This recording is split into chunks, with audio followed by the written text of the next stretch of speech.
What's definite is that work was now hard to come by. The iconoclasts had seen to that. In a world without images, there was no longer much need for a painter. Holbein didn't leave immediately. There was his wife and children to worry about. But in 1532, having put his affairs in order, he left Basel again and set off once more for England. And this time he'd be working not just in circles, but for the king himself. And what a king he was. Holbein came to England because he was following the money, as artists do, getting away from Basel, getting away from the iconoclasts. He came looking for prosperity and peace. Instead, he found Henry VIII. And for him to be here while Henry beheaded his wives, took on the Pope, brutally enforced his new religion, is so damn fortunate. It almost feels preordained.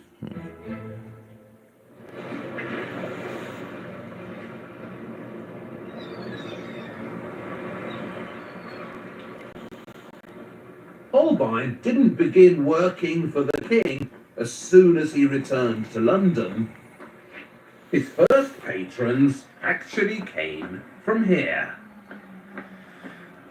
It's changed a bit, of course, but in Tudor times, this was a very important location for Holbein. Because where I'm standing now was the centre of a huge urban complex called the German Steelyard.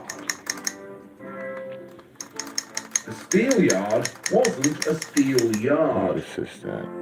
It was a city within a city, a kind of German Hong Kong, created by German merchants for the purposes of international trade.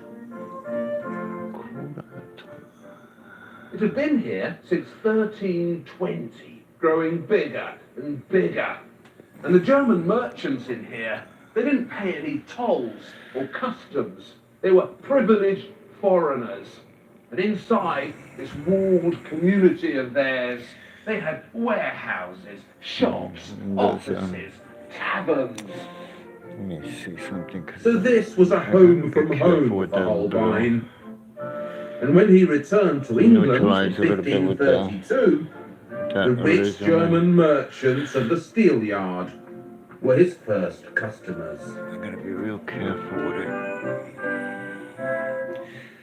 This handsome young chap, who now hangs in Windsor Castle, is Derek Bourne from Cologne, who supplied the court of Henry VIII with military equipment for the army. In Holbein's time, like today, if you wanted precision, quality, and Vorsprung durch Technik, you bought German. The paintings that Holbein made, the merchants of the German Steelyard, seemed to speak a different language from his other English pictures. It's as if some of that different mindset that had poked out in Embrace of thought pokes out here as well. This exceptionally fine fellow is Georg Gies, a merchant from Danzig. He's sitting in his office in the German Steelyard, surrounded by the accoutrements of his trade. His pens, his documents, the box in which he keeps his money. And all these details which have been described so perfectly by Holbein have other meanings. Secret little messages have been smuggled into the picture. In particular,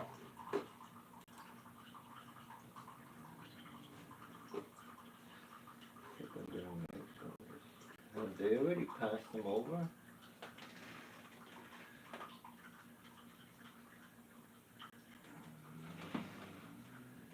to be more.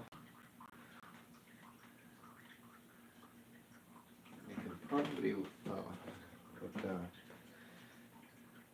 I gotta get the other brush and add these very little by little. What the hell's going on here? Okay. That wasn't supposed to happen like that. Let me see. There you go.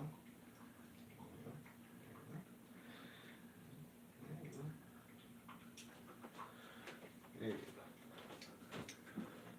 go. Okay, now, what I need now is the, what was I looking for? Oh, I can use this one. It was, what was I looking for? I was looking for the, oh. Okay, now, if I do that, because if I come with the heavy,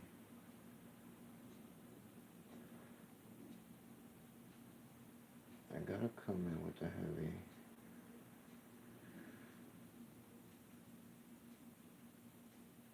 All that needs to come with the heavy.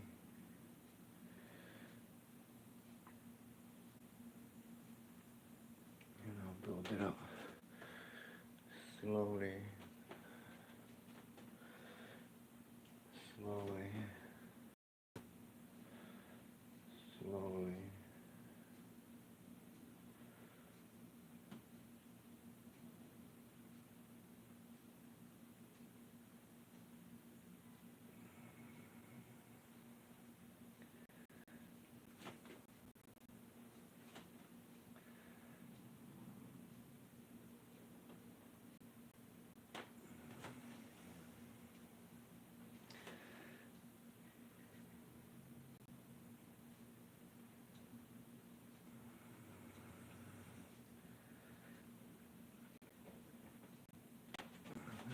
And now, then I'll leave it like that for now. Still gotta adjust. What is this? There we go. That.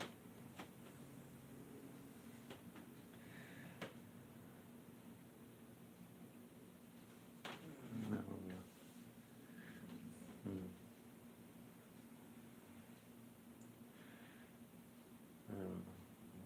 We'll see.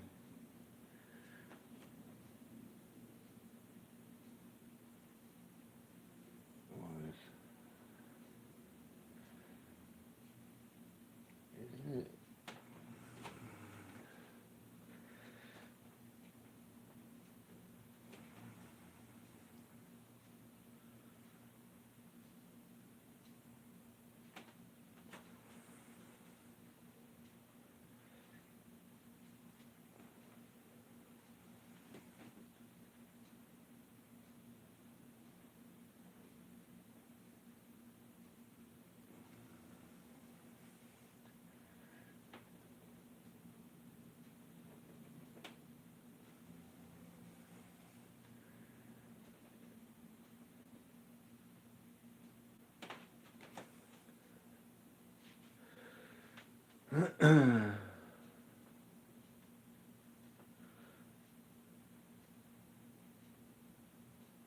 And then I gotta find ways of making.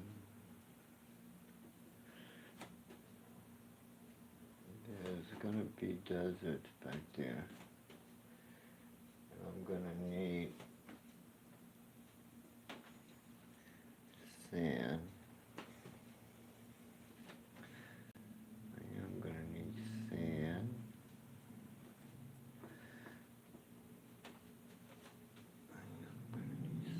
Little by little. The sun that I was trying to, that I took out that was there, I removed it.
study this.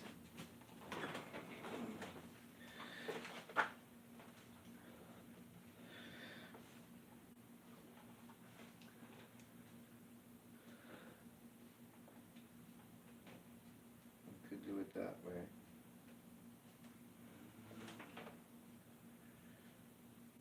We added something that way. And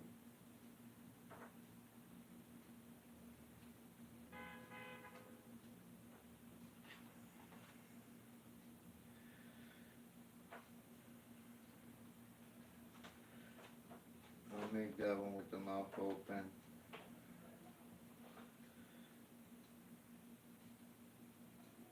I need something in the distance. I do need something in the distance.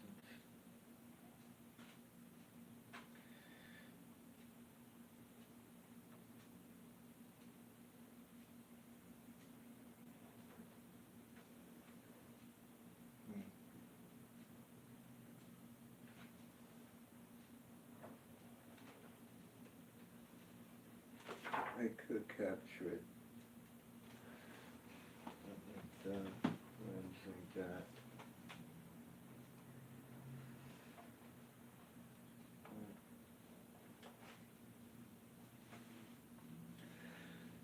If I add it that way and then sandwich it and darken it.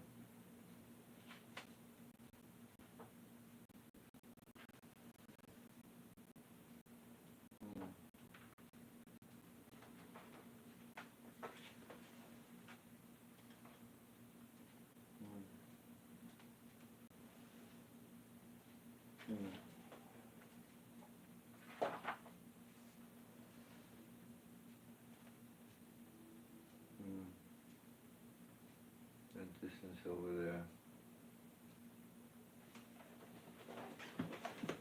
If I was to do that,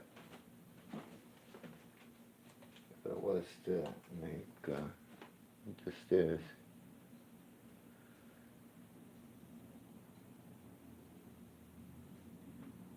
if I was to do that,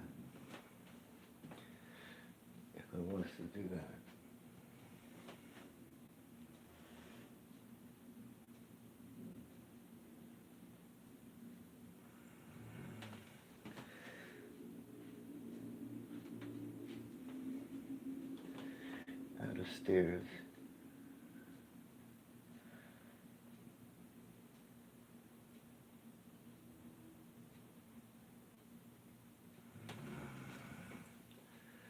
A distance.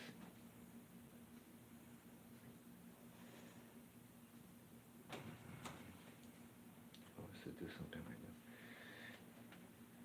that. And put the people taking steps up as they go up.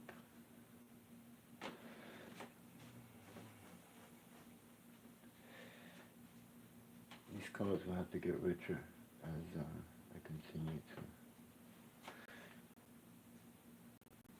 They will have to get richer. They will have to get a little richer. Richer as it goes up.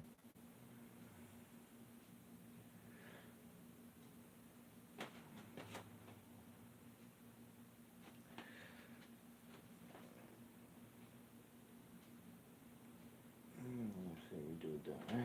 Something along those lines. Like that.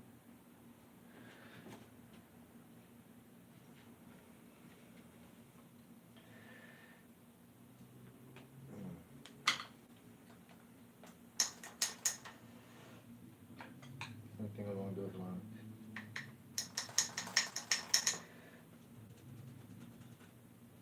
Something along those lines.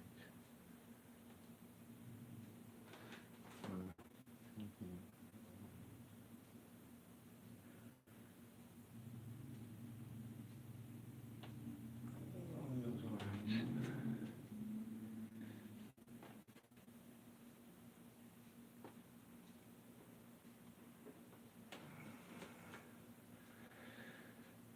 Okay.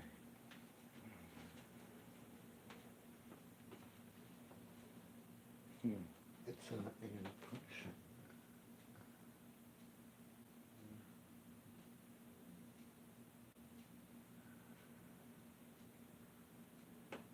Impression. And then as it goes up, I could come and do this to the area where everything does seem to connect to.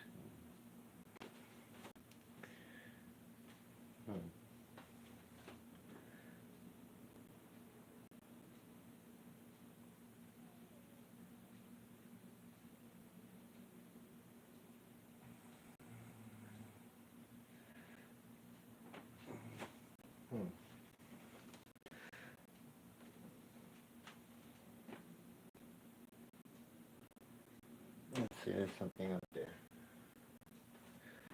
What's up there? Where are they going?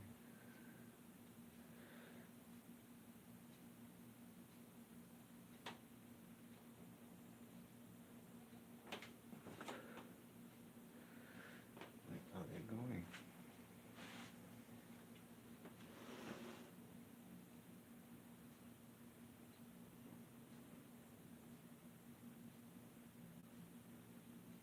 Just continue to do something in this sense.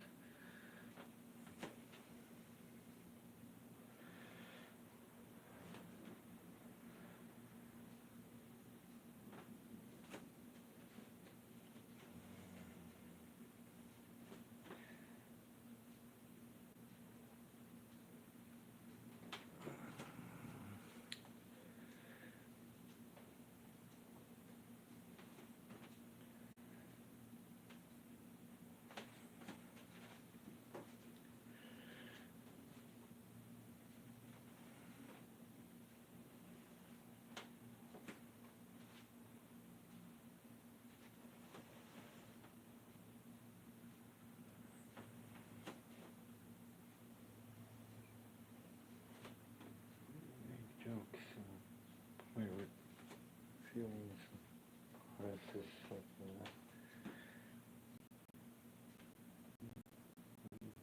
Listening to that story about that guy over there.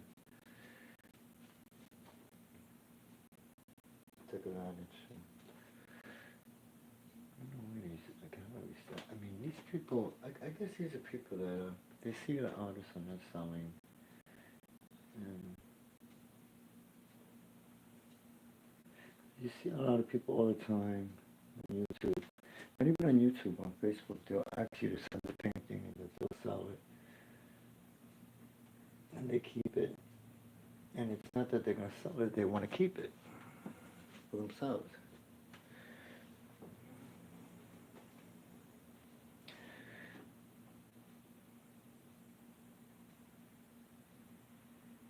That's weird.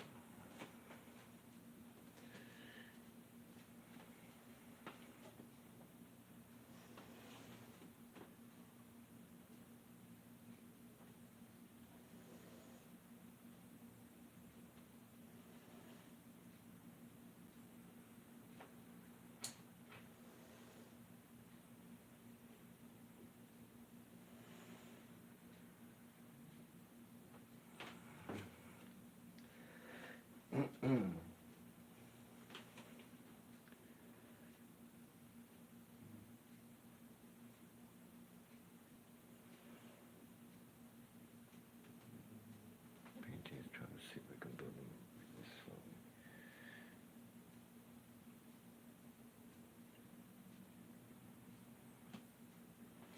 Yeah, it was in the internet.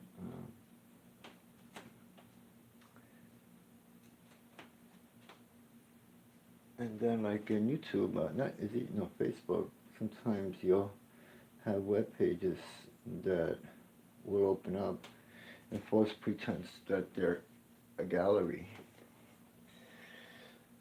and they fool a lot of people sometimes, and people think that they're gonna sell your work, and you send your work over to them. When you know it's fake, when they don't want to pay for shipping, they tell you, "We'll send it," and because the majority of the time, these people they don't want to pay for shipping. There should be a clue right there, and also you gotta have something written out, a contract. A true gallery will have contracts already made out of what their percentage is going to be and what your percentage is going to, what they're going to take for selling your work.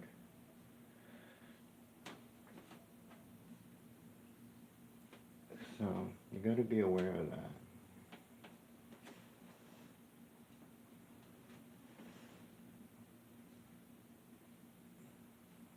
I mean, there are some galleries in Europe, but just with that, when it comes to dealing with galleries from somewhere else, you gotta be careful who you're dealing with. And if someone does reach out to you, like Google, do some research on them. Speak to other artists that they have, if they sold other people's work, and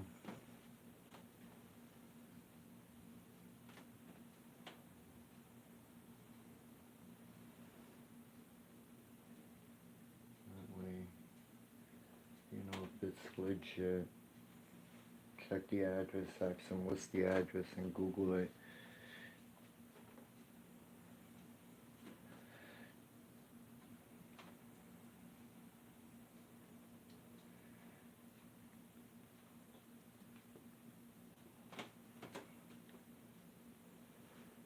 Okay, I'm doing this right now.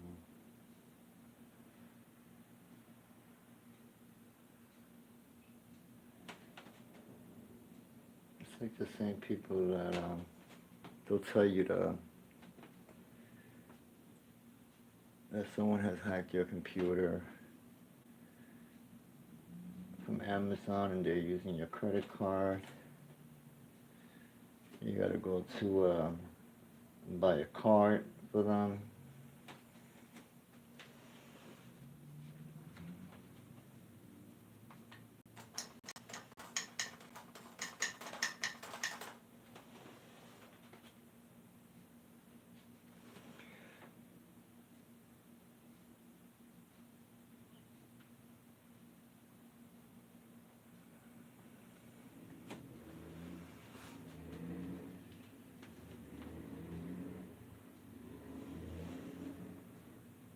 Yeah, my camera anyway, how would that one?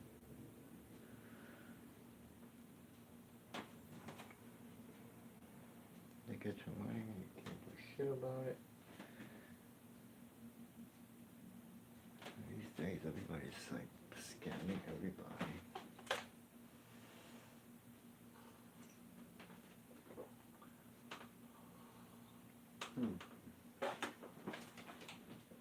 Now let me see these things over here. They do have like a little glow.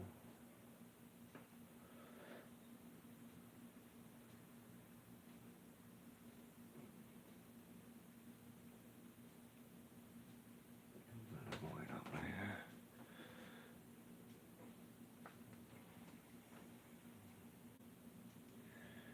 This impression of people going up the steps.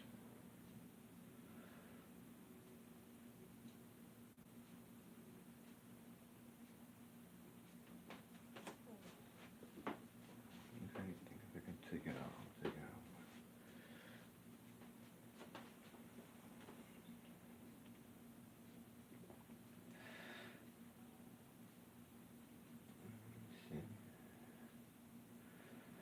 Just a couple. Let me see if that works. Let me see. That's gonna go that way, right?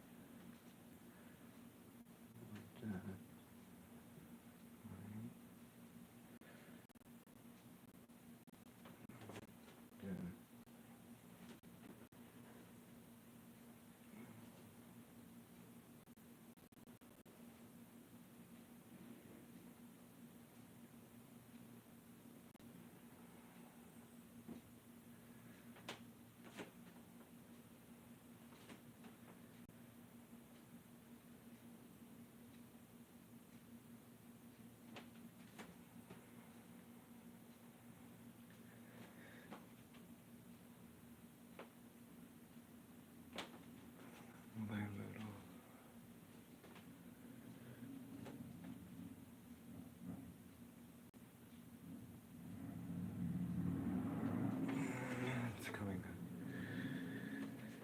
I don't know if that's gonna work. Oh, my little.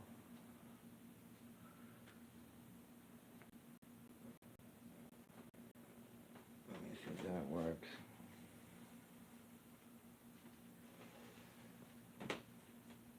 There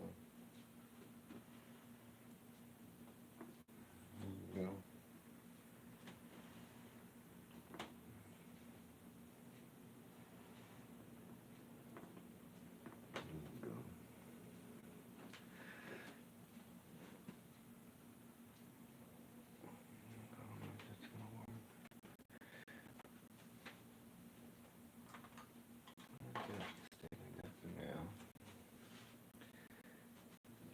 Just that.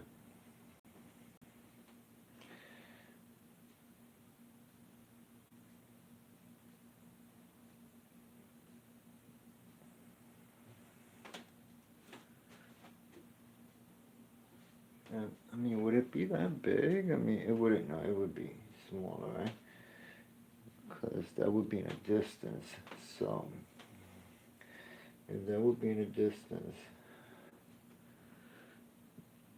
yeah, that would be like in a distance, all the way back there.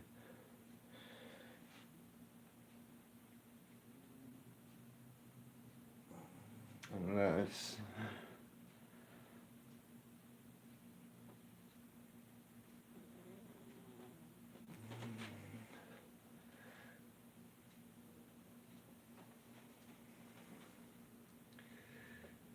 do it like that in a distance, right? Let's say in a distance.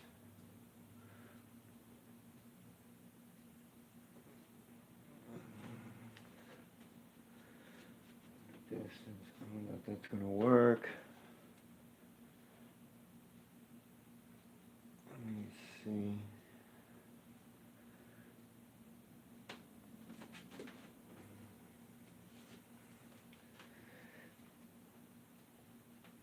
That's gonna be areas that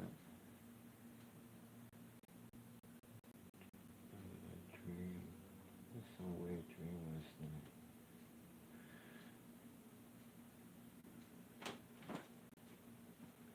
Doing that.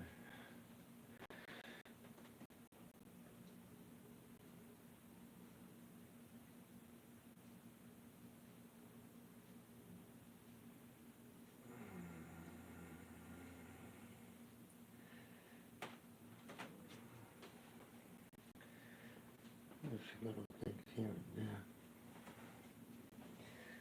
You gotta be careful with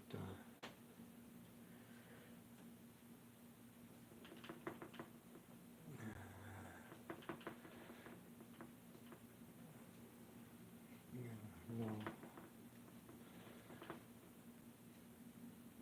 how to push things back little by little.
And be careful, 'cause you don't wanna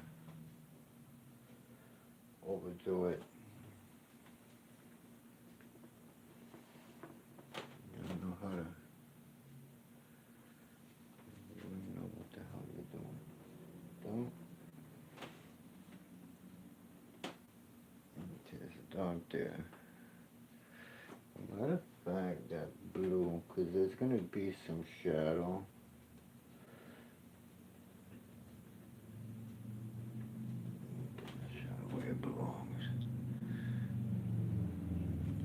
this thing over here, I'm gonna get rid of that because I don't like the way that's looking. So,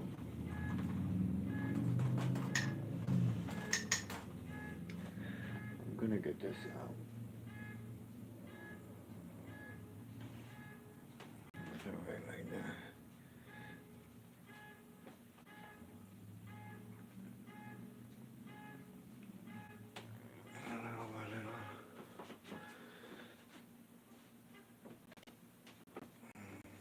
See what happens here. Yeah, see. Sky colors, am I gonna put that? I have the other pinkish there. Then if I do the pinkish,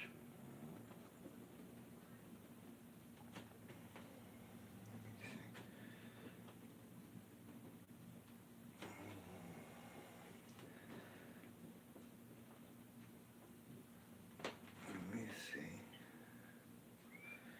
That's a little better.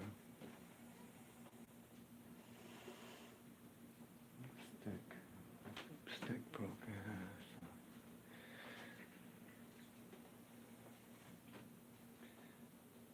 You know.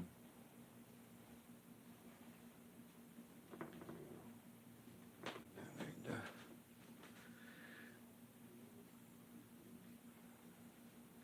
Like this.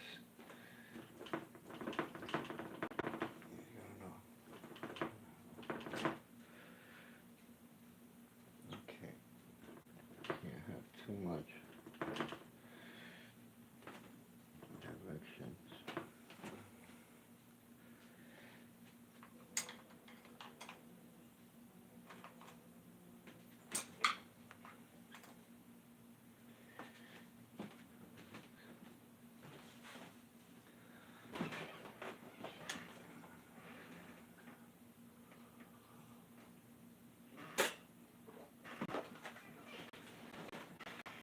Right, he got luck because that chick was a slut.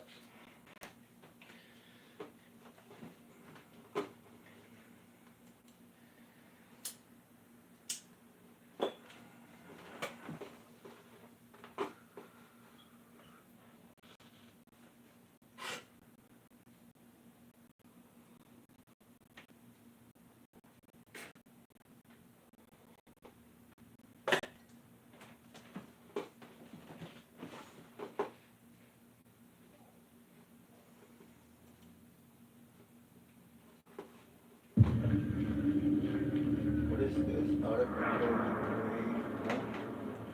Hidden away on the front lines of eastern Ukraine is a potentially deadly force. What's going on in Ukraine now? Let me go check the news.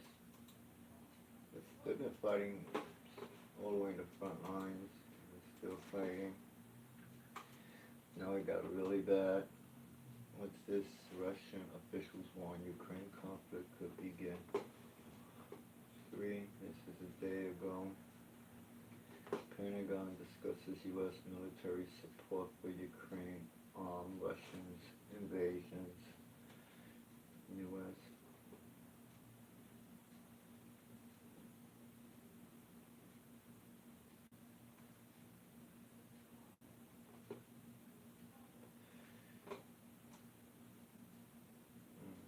Royal bomb sniffing dog finds explosive left behind by Russian. The truth about Ukraine.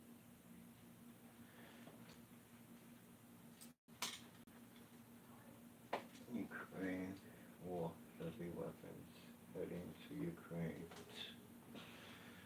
Fucking nuke 'em. I'm gonna fucking nuke the whole world now. Russia's gonna blow us up. Karma is cruel. Watch Jim Carrey rates stocks. What is this? Ukraine prudent wars. First response.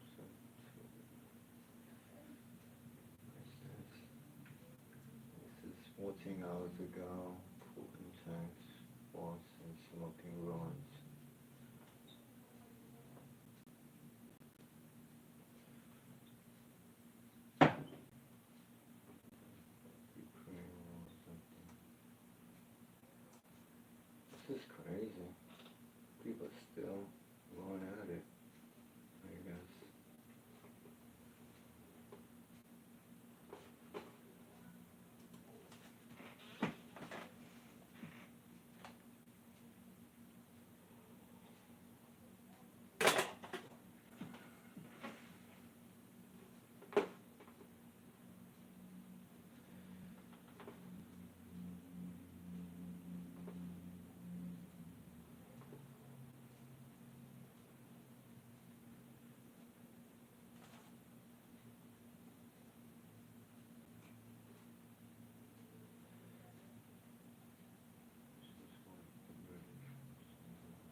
the war in Ukraine, Secretary of State Antony Blinken and Defense Secretary Lloyd Austin in that high-stakes visit to Kyiv, landing in Poland and traveling by train to Kyiv with the shades pulled down for much of that journey. Tonight, there's strong words for Russia and Vladimir Putin, what the defense secretary said about making sure Putin and Russia would not be able to do what it's done in Ukraine. ABC's Marcus Moore reporting from Kyiv tonight. Tonight, Russian Foreign Minister Sergei Lavrov with a chilling warning. The risk of nuclear war is a real one. Speaking to state-run media, Lavrov said, quote, "The danger is serious. It is real. It cannot be underestimated." He added that he did not want to see these risks of nuclear war, quote, artificially inflated. The warning came after a high-stakes visit by top American officials with Ukrainian President Zelensky in Kyiv. After the trip, U.S. Defense Secretary Austin was blunt in discussing U.S. goals. We want to see Russia weakened to the degree that it can't do the kinds of things that it has done in invading Ukraine. U.S. Secretary of State Antony Blinken said Russia has already failed in its original goals for the war and announced more assistance, including more than $322 million in new military aid for Ukraine. We do know that a sovereign, independent Ukraine will be around a lot longer than Vladimir Putin's on the scene. And today, President Biden said he would nominate veteran U.S. diplomat Bridget Brink to serve as the next U.S. ambassador to Ukraine. Today, Russia unleashing new attacks on at least 5 railway stations and fuel sites across central and western Ukraine. But inside Russia, a massive fire engulfed a fuel depot in Bryansk, 60 miles from the border, seen in video circulating online.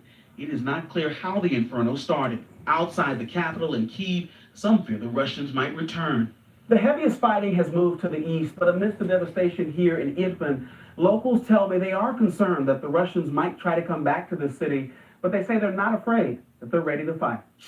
I asked Ferdosi and Andrei what they thought of Secretary Austin and Blinken's visit to Ukraine. Blinken and Austin приехали сюда, в Украину. Что вы думаете? Both said they are grateful and that without support from the U.S., it would be hard for Ukraine to stand up against these monsters. And so let's bring in Marcus Moore live from Kyiv tonight. And Marcus, we're learning more at this hour actually about the high-stakes trip by Secretaries Blinken and Austin, how they got there. Yeah, David, we learned from a senior State Department official that throughout much of that trip, the shades were drawn on the train. So Secretary Blinken and Austin really didn't get to see a lot of the war-torn country on the trip. But those railways, David, have been a lifeline for families fleeing the fighting here in Ukraine. Marcus Moore in Kyiv for us tonight. Marcus, thank you. Hi everyone, George Stephanopoulos here. Thanks for checking out the ABC News YouTube channel. If you'd like to get more videos, show highlights, and watch live event coverage, click on the right over here to subscribe to our channel, and don't forget to download the ABC News app for breaking news alerts. Thanks for watching.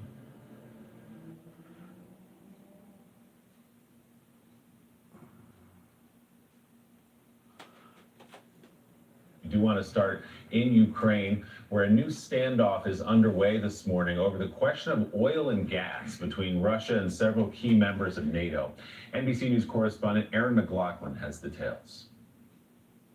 In Germany, more than 40 nations brought together by the U.S. Tuesday, showing their support for Ukraine. I applaud all the countries that have risen and are rising to meet this demand. But we don't have any time to waste.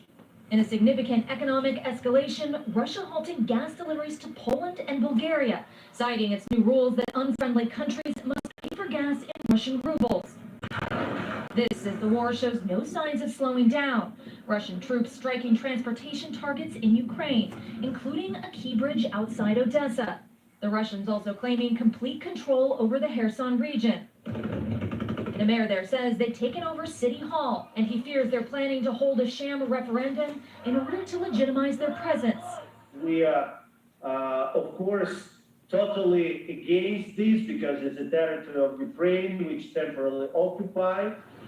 Sitting across from the UN Secretary General at his now infamously long white table, Russian President Vladimir Putin said he hopes for a positive result in negotiations with Ukraine.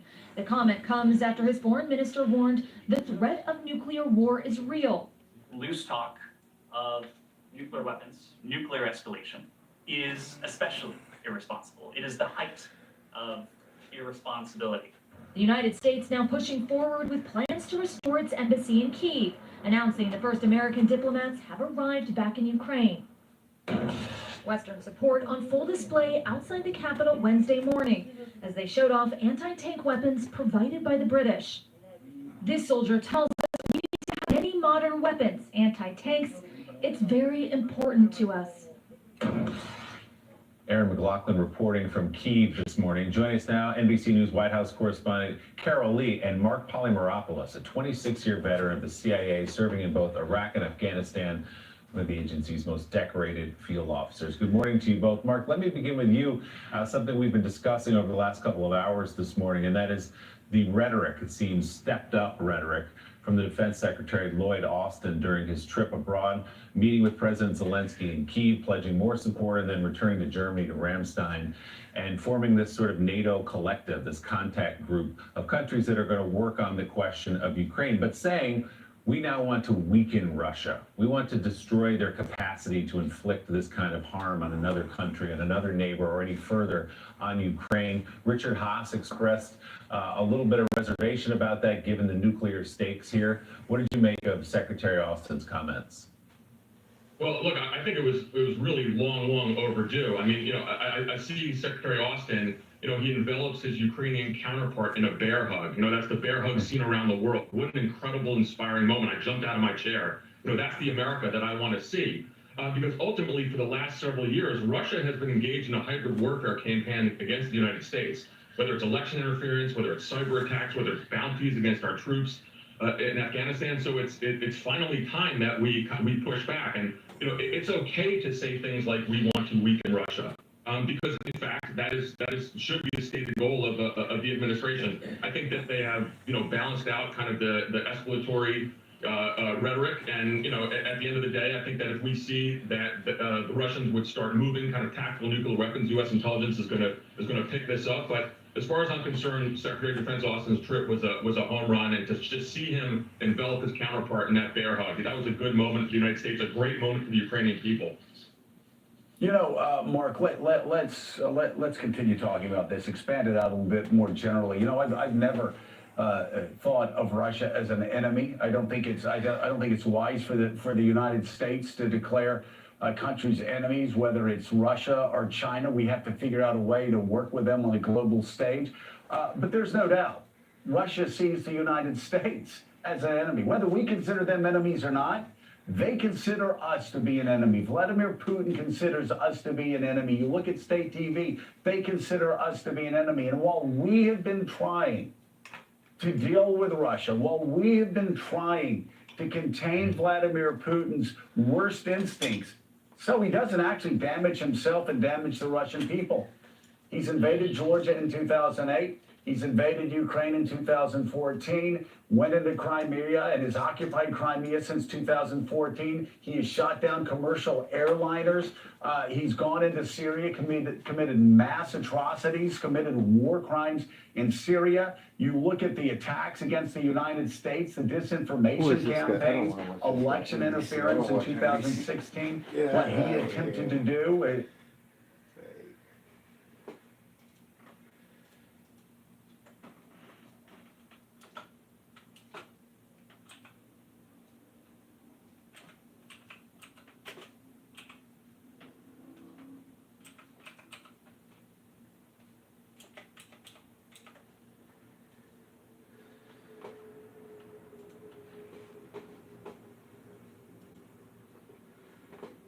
The war in Ukraine, Secretary of State Antony Blinken and Defense Secretary Lloyd Austin.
New footage released of the Rust movie set.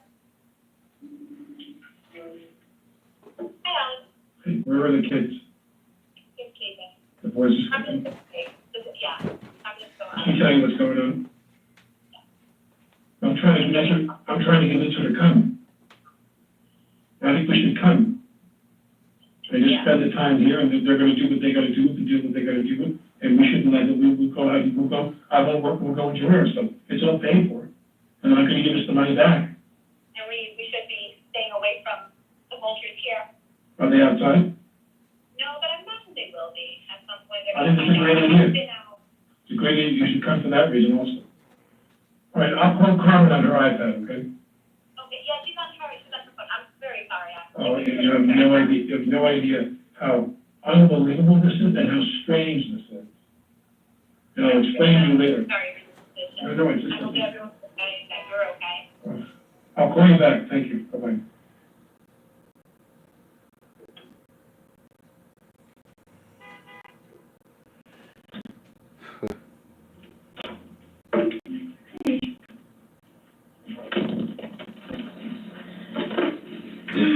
Hi, Samantha.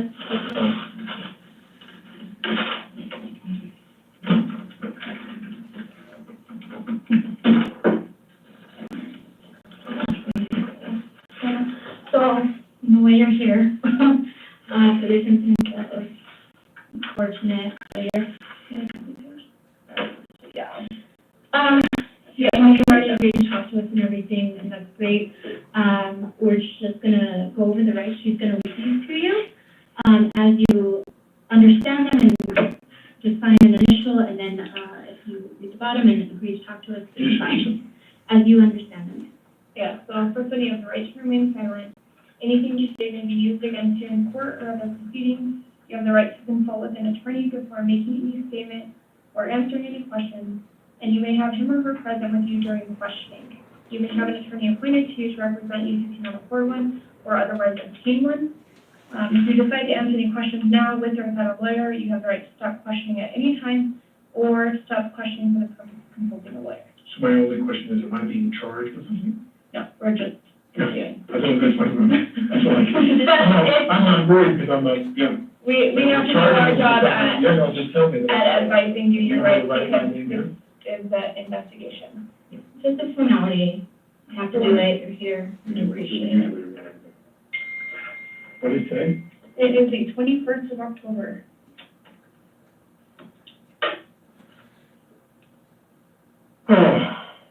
Long day? Well, what's interesting, not to digress on some commentary here, is that we've done this for 2 weeks and we get it the right way every day. Every day. You're on a set, you rehearse, they bring you what's called a cold gun. They've gotten busy completely empty, the chambers. Or there is a cosmetic piece. So for example, if you're the camera, and this is gonna sound silly and specific, but if I'm pointing a gun close to the camera, you wanna see into the cylinder that there's material in there, cosmetic material. So those rounds are cosmetic rounds. They put them in, and you rehearse, or even in the shop when you don't fire. I pulled it up, and you see there's some material inside the cylinder. They'd hand me a cold gun, no charges. They always hand you a cold gun with nothing in it to rehearse. And then, when you shoot, if you were shooting loads that are flash loads, and they're usually in 3 denominations, quarter, half, or full load out, so that the flash is bright, the sound is loud, louder, loudest. Full load is loudest. So if you're outside, you want a full load bang, you want a loud sound. If you're inside, you do a quarter load. Right before you shoot, everyone practice. Crew puts the earplugs in, so put headphones on. The camera's there, very often there's a loose tight screen, but you're the camera operator and there's the camera, so I should always shoot off camera. You never shoot into the lens. And you shoot, and there's a flash and a sound. Now, I went to lunch. She disarmed me. I sat down. She being Hannah, the armaments person. When she was always handling the guns, 99% of the time. So I would, if I had a cosmetic rifle with no rounds, I would probably hand it to one of her assistants. I'm sitting there, she disarms me, we go to lunch, we come back from lunch, and they hand me the revolver, the Colt. And I just like the name, it's not again. They arm me. and you're assuming, as we've done every time, that it's a cold gun for the rehearsal. And I put the gag in the shot through the camera because I have a coat, and I have a holster, and I pull the coat over, and I kind of cup my hands like I folded my hands. And then I'm going to slowly sneak the revolver, the Colt out, and turn and shoot the other guy with a flash shoot. I take the coat over the thing, and the camera's there. I believe, my recollection is she was there, turned a bit, like talking to him. So I think she was hit in the right armpit. But this is all I know, and that is that I take the gun out in the rehearsal. He wants it very dramatic and very sort of trying to sneak up on it. I take the gun out, and then I take, like, as it clears, as the barrel clears over, I turn and cock the gun in the rehearsal. I turn and cock the gun goes off. It's supposed to be a cold gun. Nothing. No flash charges, nothing. Now, this is a puzzle to me. This is making me very emotional. In my time, and I'm older now, but when I was younger and I was shooting guns and stuff, I've never seen a theatrical flash round of the material went through someone's arm and came out their body and hit somebody else in the shoulder. Yeah. I'm wondering if your department is prepared to go find out what comes out of his shoulder surgically. Is that a live round? That's what we are actually looking at. Is that a live? Because I don't, it doesn't make any sense otherwise. Yeah. It's her in the arm, it comes out of her shoulder, goes into his shoulder, and he just told me on the phone, I talked to Joe.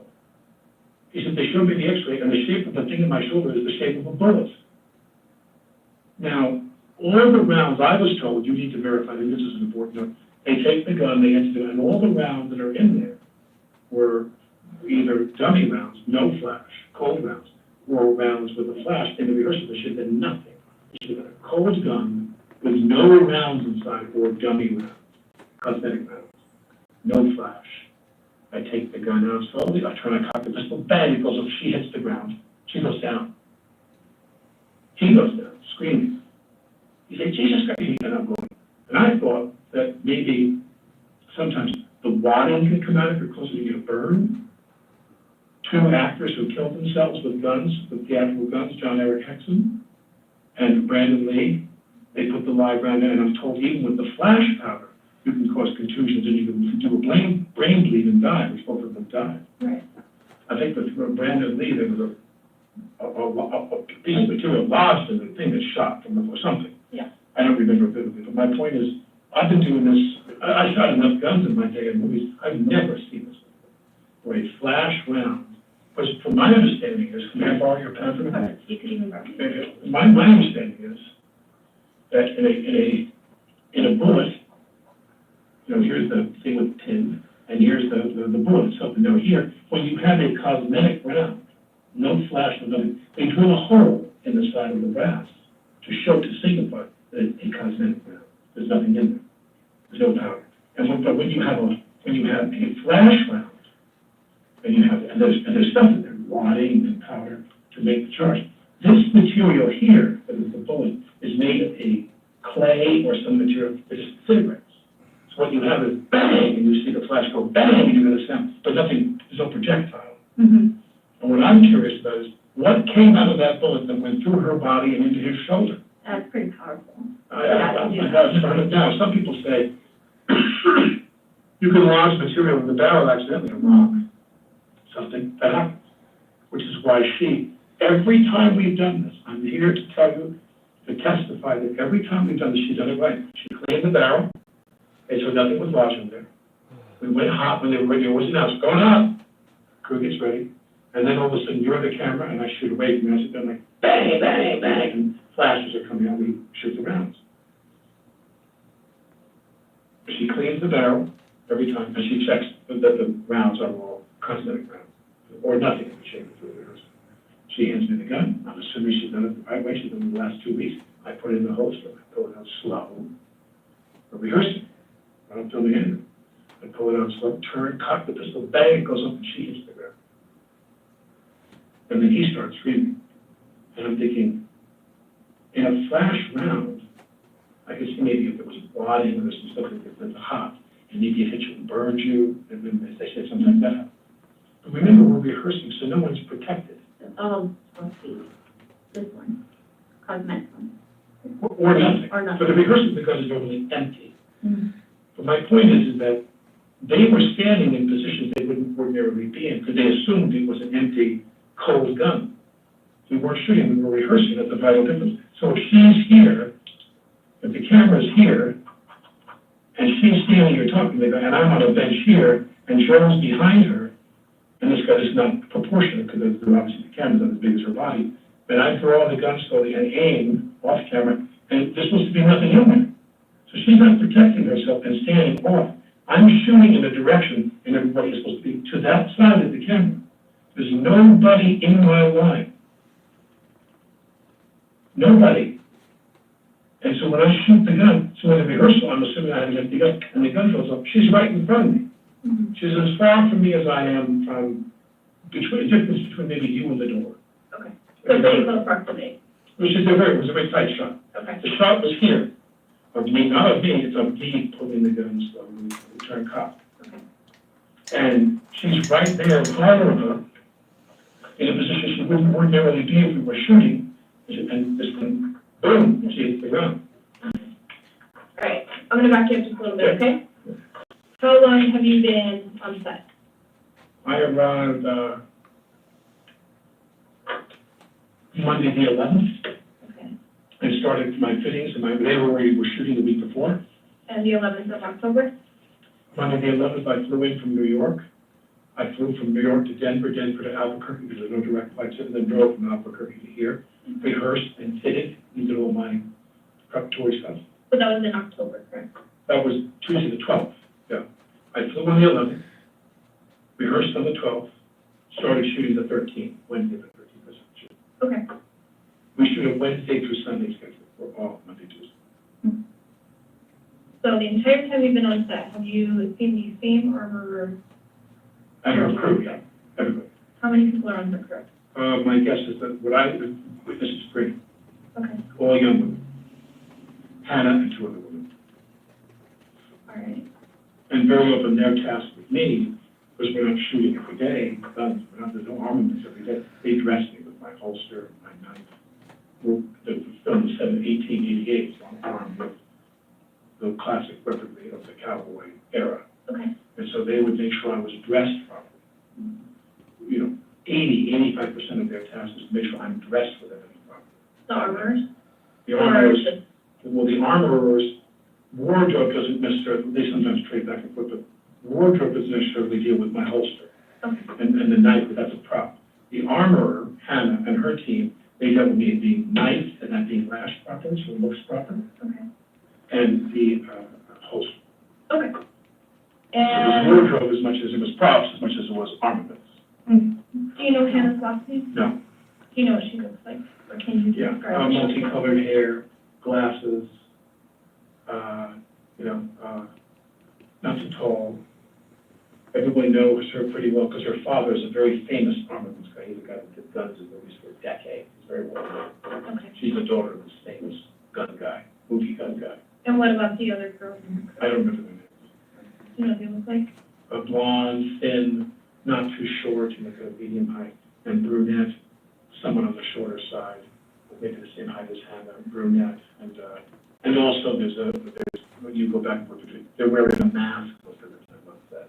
They've been ordered to do that. And I've seen them with their masks off. Okay. All right. What time did you guys start today? I don't know what time they started. I came in slightly later, but they had a couple of shots without me in the morning, so I came in at, I guess I arrived there at about 7:45. Okay. Normally I'm there at like 6:30.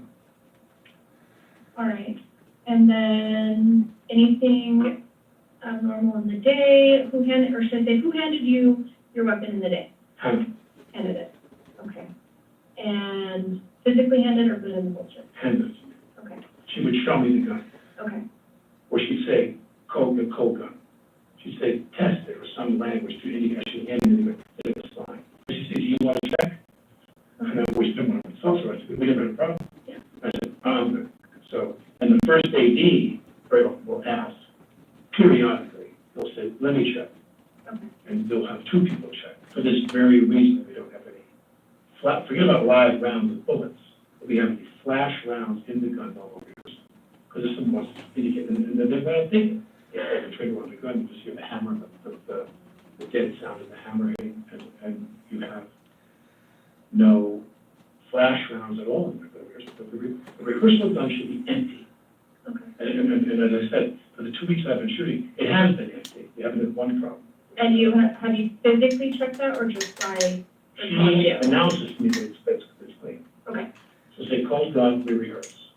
Then when she's done, she takes the gun, goes off to a corner. She has a kit, a zip fanny pack with her elements in there. She puts those flash rounds in there. She'll say, you know, quarter load, because it's a lower sound. Or she'll say full load. And if I'm shooting, if you're the crew and you're shooting me close, maybe I'll say the full load, it is rather loud, very loud. Okay. She's always announcing what's going to happen. All right. She's been very good about it. So have you guys, backtracking a little bit on this, you know, she's playing you with some of these guns. Have you guys been practicing with those quarter loads and full loads, all that through the past couple of weeks? Or have you shot with them? I came in on Tuesday, that's what I did Tuesday, Okay. the 12th. I came to the ranch, rode the horse. I just got used to that. And I was able to really Can't really, no one is That's responsible. usually on the horse when they come to watch it, another guy riding the horse. It was a horrible accident. So today was not the first day that, No, I shot on Tuesday the 12th This was a with the, horrible accident. the Henry, the lever, And I don't think. you know, arm action lever, the lever action rifle, and I just shot them. okay. And, all right, moving back forward, what time did you guys break for lunch today? Usually, I think today was every probably 12:30. Okay. And who took the weapon at that time? Physically took it? Always knows. Rarely do the other ladies, the two other women, handle the pistol that was live shooting the scene. As I said, I have the Henry in my hand as a prop. I'd be running through the scene, but no bullets coming. When they say cut, I could hand it to the blonde girl. Okay. Again, whenever we were interacting with somebody where rounds were going to go in the gun, you have flash rounds in the scene. We shot flash rounds, it was only him. Only. With her fanny pack with the rounds in there. Do that, like that. Do you know what time you guys got back from lunch? I guess it's 1:30 by the time we all get back to the set of, there's a base camp, and there's the set. So we go to the base camp for lunch, they always drive back, get their wardrobe touched up, get their hair touched up, and makeup, whatever they do, and then we're on set about an hour. Before we're back on the set. Okay. And was Hannah the one to physically hand you a gun? Yes. Okay. During the time that you had it, was it ever handed off to anybody else? No. Okay.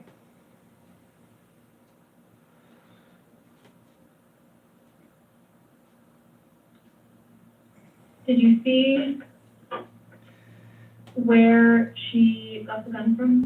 No. She has a station somewhere for all her stuff. Okay. The elements, the gun, a couple different guns. Guns for the other actions. Is anybody else allowed in that area? I don't know, but I know that unless, I've never seen anything without an ordinary, she had like sometimes they have a cart, like almost like usually like a hospital catering, like a big plastic tray, dark plastic tray, two those wheels. I think that's what she has, but many of the departments have that, and on that tray would be her, or something like that, I don't recall what exactly hers is, but they have a station, they've got a set, where you put over stuff, if the weather is cooperative, that's they put it under a tent, so by rain and but she has a little place she would go to, and then she has a truck where she's doing it, and then they wrap it, and it goes to the truck, and she takes off to the trailer. So to secure, Everything there. which are real guns. Can you actually describe the gun to me? It's a Colt, a period Colt. In our emails back and forth when we were prepping the film, she showed me just a couple different styles of guns. This is not a big budget movie, so we didn't have a lot of choices.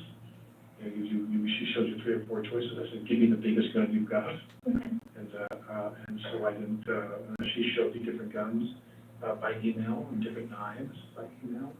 Cruder knives that were made for like some fashion, they handle out of like elkhorn or things that I took a traditional knife, a leather strap, a handle. We went back and forth about the holster and the material, and we just had a relatively brief conversation. I'm having made a lot of movies I know, and I'm not just stressed out about the budget. When she shows me something, I try to make that work. And so she showed me, I said, just give me the big coat with it up. And then on that Tuesday, the 12th, I even shot that gun. Okay. What color is it? I believe it's a brown handle, because she showed me two of the larger coats. One had a cherry colored handle, and one had a brown handle. And I chose the brown handle. You don't want the cherry. I can show you my emails. I didn't want the cherry, it was too shiny. Ah, okay. My character's a little bit of the retirement side of his career. He's a retired bank robber. I see how it's not a problem about the cherry. You need the gun to match. Well, you always have people in films, I mean, they go to extensive, they wouldn't believe some films that they have the budget, the details you go into. Of all the things you wear, jewelry, hats, watches, guns, cars, and it was, people sit down, I mean, I've seen a lot of films, but films that have bigger budgets, you could spend a whole week going to rehearsal, reading with the director. The writer goes and rewrites, they listen how the dialogue sounds. And then once you're done rehearsing the text with the director, the producers, and the writer, when you're done reading, they'll go make amendments. So when they hear it come out of your mouth, they'll go, let's change that line. The way Bob says that, and then they go, and you go right to wardrobe, props, you go, a lot of stuff. Okay. All right, so you get back from lunch, get ready. She hands you the gun. Was this inside or outside? We had the church set. And was it the first rehearsal that the incident happened? I believe so, because we talked about, as we were going to lunch, we're always talking about what's next. So as we were rehearsing scenes, he said, now I want to do a scene where we've done other shots before lunch. He said, when we come back from lunch, we'll do this. And he said, wait, pull out, show me. And I was showing you what I thought was the best angle to see the glint of the gun under my coat. Because you want the scene to work, the shot to work. So where the holster's here, the gun is here, my coat comes around, and I held my hand, I looked like I was just cupping my hand. Like I was just resting. Okay. And I showed him in the rehearsal, so when we came back after lunch,